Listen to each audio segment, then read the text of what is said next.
The people who want attention the most, the ones who constantly demand the spotlight, are usually the least confident. Modern social environments reward hypervisibility.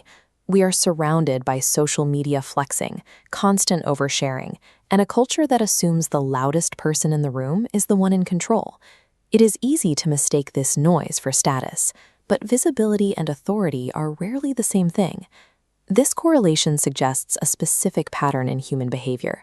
As the volume of a person's outward broadcasting increases, their internal stability often declines. Constant broadcasting is less a display of dominance and more an act of emotional compensation.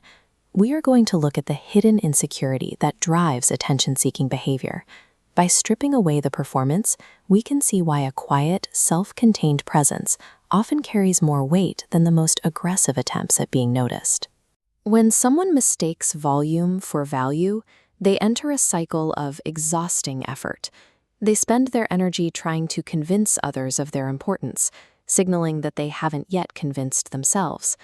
This reliance on the room's reaction makes genuine authority difficult to maintain. This behavior often stems from outsourced self-esteem. When an individual lacks a solid internal foundation of self-worth, they are forced to look outward. They rely on the environment to provide the validation they cannot give themselves, treating the reactions of others as the primary evidence of their own value. You can see this in the person who tries to dominate a professional meeting by constantly steering the conversation toward their own past achievements. They aren't trying to add value to the discussion. They are attempting to fill a personal void by extracting a specific reaction from the room. The same process drives the compulsive social media oversharer. When identity isn't fixed internally, digital metrics like likes and views become a stand-in for a personality. Every post is an attempt to secure the external confirmation required to feel relevant. Confidence is quiet. Insecurity performs. Every desperate plea for attention is a signal. Whether it's a raised voice or a curated feed, these performances tell the observer that the person's sense of status is fragile and entirely dependent on whether or not the audience decides to look. This represents a different psychological state, a closed-loop system. Here, the individual's sense of worth circulates from within, independent of external input. This is the profile of someone who doesn't require the environment to confirm who they are before they can act. And this is where powerful people separate themselves. They operate on a principle of verbal scarcity. In most interactions, the person who speaks the least is often perceived as the most thoughtful.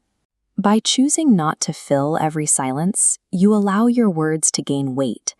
When communication is rare, the room begins to listen more closely when you finally do choose to contribute. This effect is amplified by emotional control. In high-pressure situations, most people react instinctively and loudly. By maintaining a calm, unreactive demeanor, you demonstrate that the environment does not have the power to shift your internal state. When you stop competing for the room's approval, the social dynamic shifts. Because you aren't chasing the audience begins to wonder what you have that makes you so self-assured. By withholding the need to be noticed, you often become the most noticed person in the room. Real power doesn't beg to be noticed. Shifting from a performer to someone who possesses silent authority requires a change in how you interact with the world around you. Step 1. Stop explaining yourself. When you feel the need to justify your decisions or your lifestyle to others, you are essentially asking for their permission. State your position or simply act, and let the results stand without an apology. Step 2. Reduce validation-seeking habits. You must deliberately break the link between your actions and the reward of being seen. Practice doing things that no one knows about.